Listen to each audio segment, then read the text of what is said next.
Welcome. We're about to begin a comprehensive exploration of a cultural phenomenon, really, one that has spanned more than 5 decades. We're looking at the American rock band Kiss, and we're positioning ourselves here in early 2026 to look back at a timeline that starts on the gritty streets of New York City in 1973. And it runs right through to the significant and in some cases tragic events of the last few years. It's a massive scope to cover. It really is. We're talking about a history that includes the rise of these 4 distinct personas, the construction of what became one of the most commercially powerful brands in music history. A legacy that fundamentally changed the idea of a live performance. Absolutely. We have so much ground to cover. The band's formation, the unmasked era, the reunions, the final tour, and of course the major developments that have happened just recently. Right, including the sale of their entire catalog and the passing of founding member Ace Frehley in late 2025. Yes. Our goal here is to really analyze how 4 men built this entity. We want to examine the business decisions, the artistic shifts, and all the personnel changes that define their path. And I think it's important to set the tone. Yes. Given the gravity of some of the recent history and just the sheer depth of this career, we're maintaining a strictly informative and respectful tone today. Yeah. We're here to look at the facts as they're presented in our source material. Exactly. This is about understanding the mechanics of their history, not opinion. Okay, so let's begin at the very roots. Before there was Kiss, there was a band called Wicked Lester. That's right. This was the initial vehicle for Gene Simmons and Paul Stanley. What kind of band were they? Wicked Lester was a New York City-based rock band. They had a much broader sound, eclectic even. They actually recorded a full album for Epic Records. But it was never released. It was shelved. It never saw a proper release at the time. And Simmons and Stanley, they looked at what they were doing and made a very calculated decision. They felt a new musical direction was necessary. Or harder direction. A much harder rock style. So they dissolved Wicked Lester in 1972 with that specific goal in mind. That pivot led directly to the formation of the group we know. They needed a drummer, and they found Peter Criss.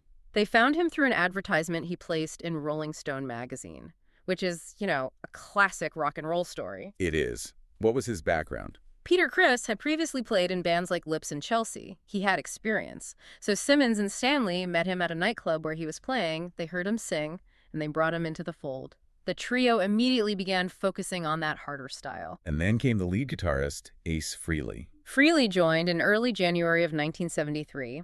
The story of his audition is pretty famous. He showed up wearing 2 different colored sneakers. Right. The source material notes he impressed the group immediately with his playing. Once he was asked back for a second time, that was it. The classic lineup was solidified. This is all happening in early 1973. Now, simultaneous with the music was the construction of the image. This is absolutely central to the band's identity. You can't separate the two. Let's start with the name itself, Kiss. Where did that originate? It was Paul Stanley's suggestion. The 3 of them, Stanley, Simmons, and Criss, were driving around New York City.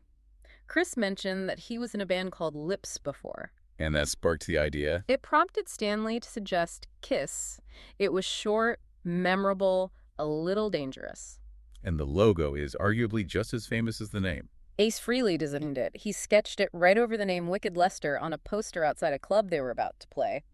He's the one who made the SS look like lightning bolts. And there's a very specific controversy regarding that logo that we should address. Yes. The SS in the logo bears a resemblance to the insignia of the Nazi SS. Which is problematic, to say the least. It is. And it's important to note that both Gene Simmons and Paul Stanley are Jewish. They have always, and very strongly, denied any intentional likeness to Nazi symbolism. But the resemblance is there. It's significant enough that in Germany, Austria, and other countries with strict laws regarding the symbols, the logo is modified. How is it modified?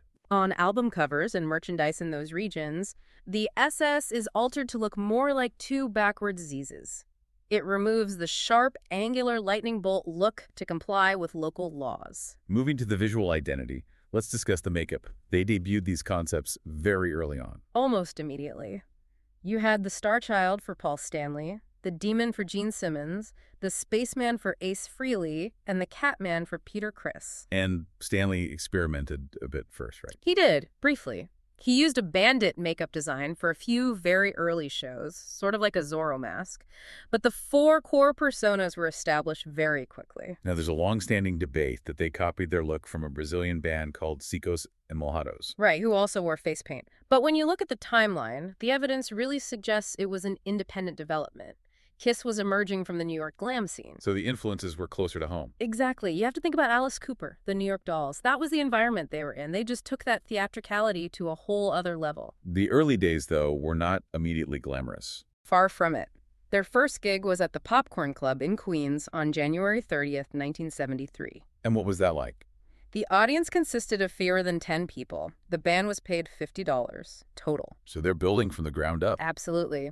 They eventually signed with manager Bill Aucoin and Neil Bogart's Casablanca Records, and this led to their television debut in 1974 on The Mike Douglas Show. That appearance is quite famous. It is. It's a real culture clash moment. You have Gene Simmons declaring herself evil incarnate on daytime television. Right in the middle of a very mainstream talk show. Exactly. And there was this moment with fellow guest Toady Fields. She was commenting on his humor and his heritage. When Simmons said, "You should only know," Fields replied, "I do. You can't hide the hook," referencing his nose. It was a collision of worlds. A complete collision.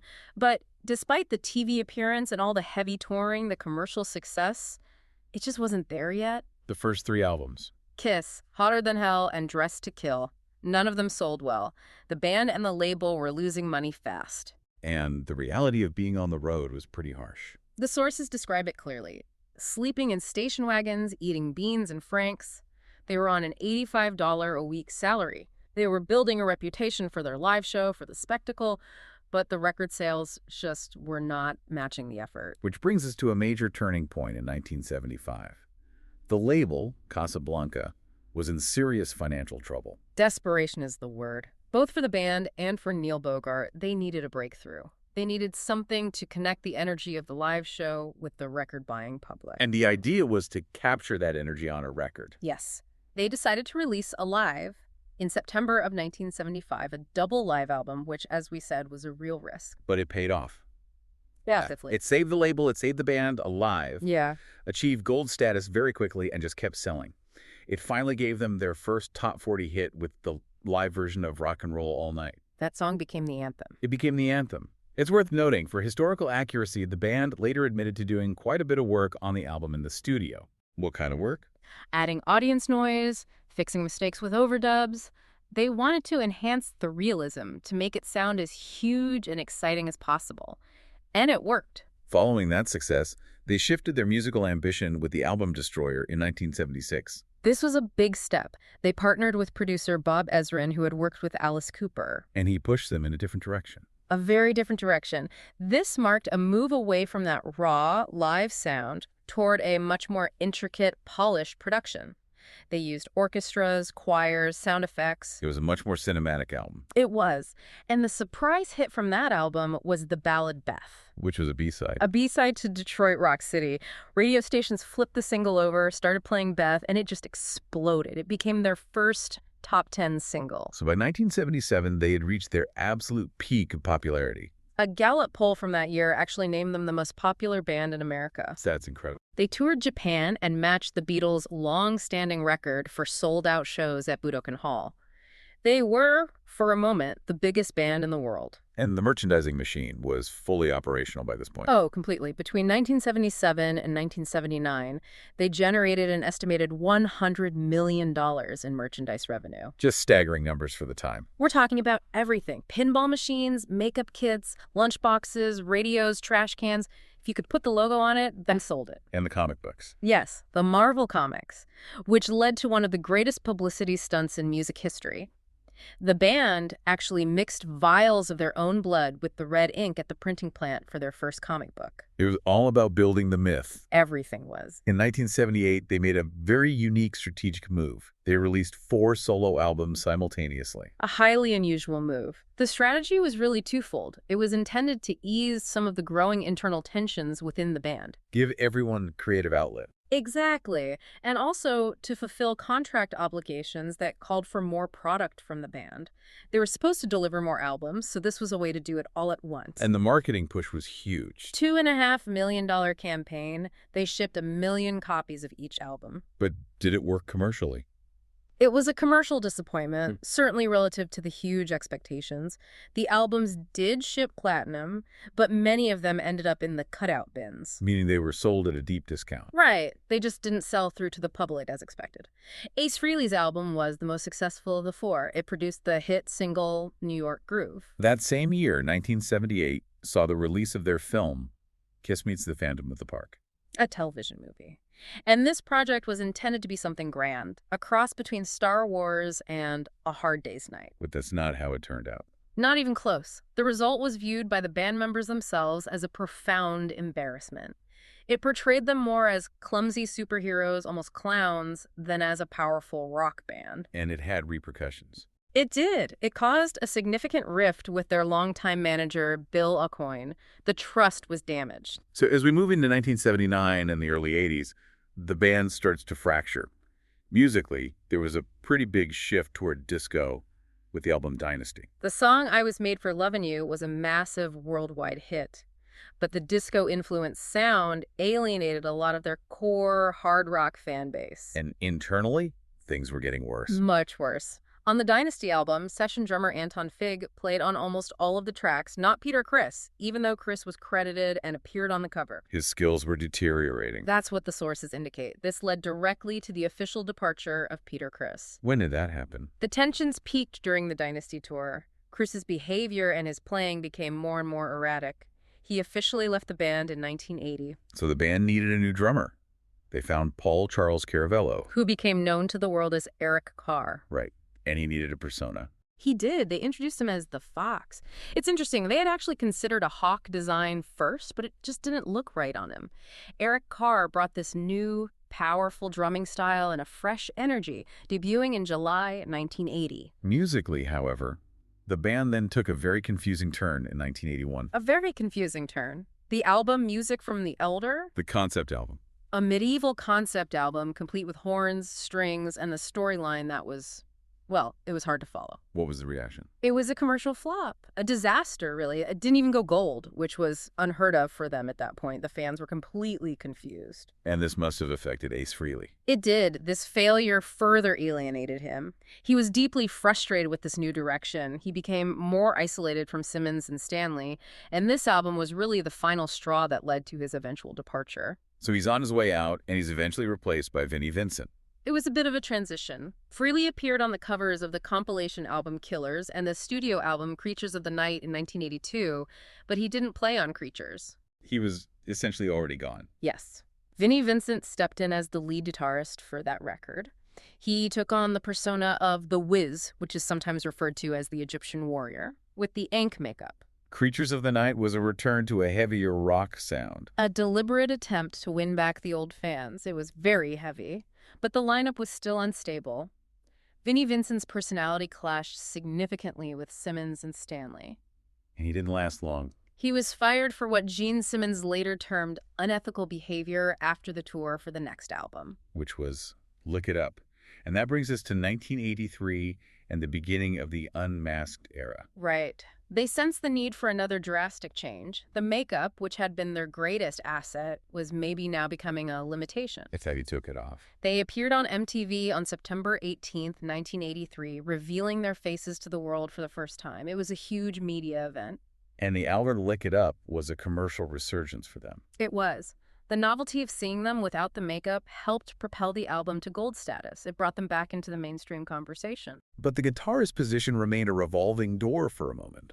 Mark St. John replaced Vinnie Vincent. Correct. Mark St. John performed on the 1984 album Animalize, which was actually their best-selling album of the entire decade. A huge success. But he didn't stay. No. He developed a severe case of reactive arthritis, a very debilitating condition for a guitarist, and he simply could not tour. He was dismissed shortly after joining the band. This brought in Bruce Kulick in 1984. And Kulick provided much-needed stability. He remained with the band for 12 years.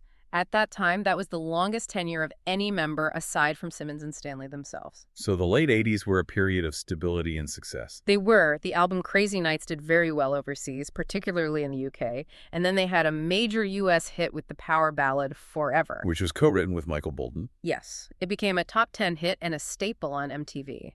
But as they entered the 90s, the band faced a very significant tragedy. This concerns Eric Carr. In 1991, drummer Eric Carr was diagnosed with a very rare form of heart tumor, and then later, lung cancer. He passed away on November 24th, 1991, at the age of 41. It was a massive blow to the band and the fans. A huge blow. He was a beloved member of the band. They decided to continue, bringing in Eric Singer on drums. They did. They released the album Revenge in 1992, which had a much harder-edged, heavier sound, partly as a response to the grunge era that was dominating music at the time. But the nostalgia for the original era was building. It was. In 1995, they embarked on a tour of KISS conventions. These were fan gatherings. And at one stop, Peter Criss joined them on stage for an acoustic set.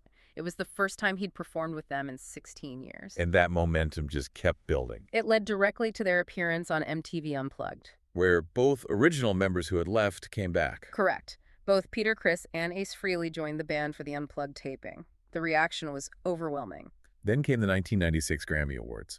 A complete surprise. Tupac Shakur was on stage presenting, and he introduced them, and out-walked the original four members in full makeup and costume for the first time in public in over 15 years. And the subsequent reunion tour was massive. The Alive Worldwide Tour, it grossed over $143 million.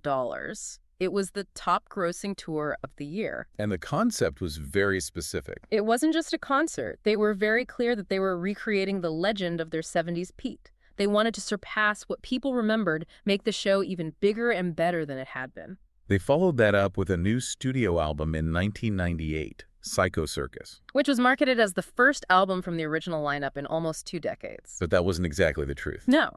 Although it was marketed that way, Frehley and Criss had a very minimal musical input. Future member Tommy Thayer actually played most of the lead guitar on the album, and session musicians handled the drumming on all but one track. So the unity was already starting to fray again. It was. The tour for that album was also notable for being the first 3D visual concert tour. And then came what was supposed to be the farewell tour in 2000.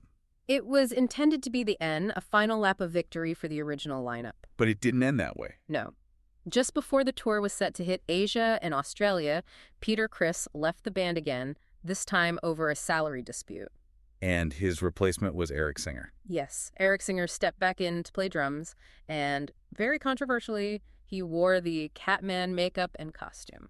This initiated the modern era of the band, where the makeup became a brand asset rather than being tied to specific individuals. Exactly. It was a fundamental shift in the philosophy of the band. By 2002, Ace Frehley had departed for the final time.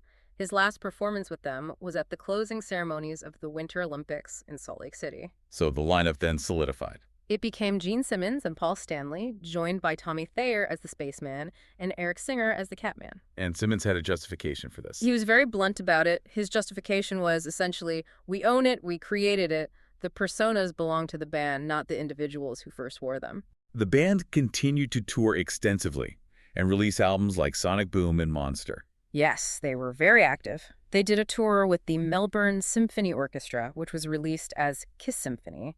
Alive the 4th, they kept the machine running. In 2014, they were finally inducted into the Rock and Roll Hall of Fame. That induction was quite contentious. Why is that? The Hall of Fame only inducted the original 4 members, Simmons, Stanley, Frehley, and Criss. And the band refused to perform. That's right. They refused to perform at the ceremony because of disputes over the exclusion of the current and long-term members, like Bruce Kulick, Eric Carr, and of course, Thayer and Singer. They felt the history of the band was more than just the original 4. They also expanded into some unusual international collaborations. They did. They collaborated with the Japanese idol group Mamoru Clover Z, which was a big hit in Japan.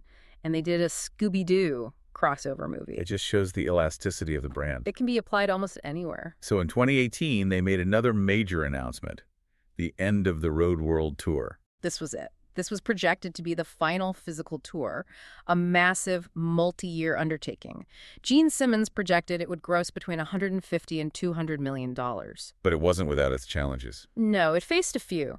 There were accusations of lip syncing and the use of backing tracks that surfaced in 2019. Paul Stanley dealt with some health issues that forced the cancellation of some Australian dates. And then, of course, the pandemic. The COVID-19 pandemic caused a long hiatus in 2020. They did manage to return with a record-breaking live stream show from Dubai on New Year's Eve 2020. Record-breaking how? It broke Guinness World Records for the most pyrotechnics in a single concert. The final show of their physical touring career took place relatively recently, on December 2, 2023. At Madison Square Garden in their hometown of New York City. That show marked the conclusion of the band as a live, physical touring entity. But it was also very clearly the beginning of the next phase. So let's discuss that, the aftermath, and where we find ourselves now in early 2026. At that final show, they announced the Avatar era. They did. At the very end of the concert, they revealed that the band would continue as digital avatars. Created by whom? They were created by Industrial Light and Magic, George Lucas's company, and Pop House Entertainment, which is the same Swedish company behind the very successful ABBA Voyage show. So there's a proven concept for this. There is. The plan, as it currently stands, is to launch this virtual KISS concert experience in Las Vegas sometime in 2027. And then in April 2024, a major business transaction occurred. A huge one. KISS sold their entire catalog, their brand name, the logo, and the makeup rights to Pop House. The same company doing the avatars. Yes. The reported value of that deal was around $300 million. It effectively transferred the entire stewardship of the KISS legacy to this Swedish entertainment firm. While this digital future was being built, there were personal developments.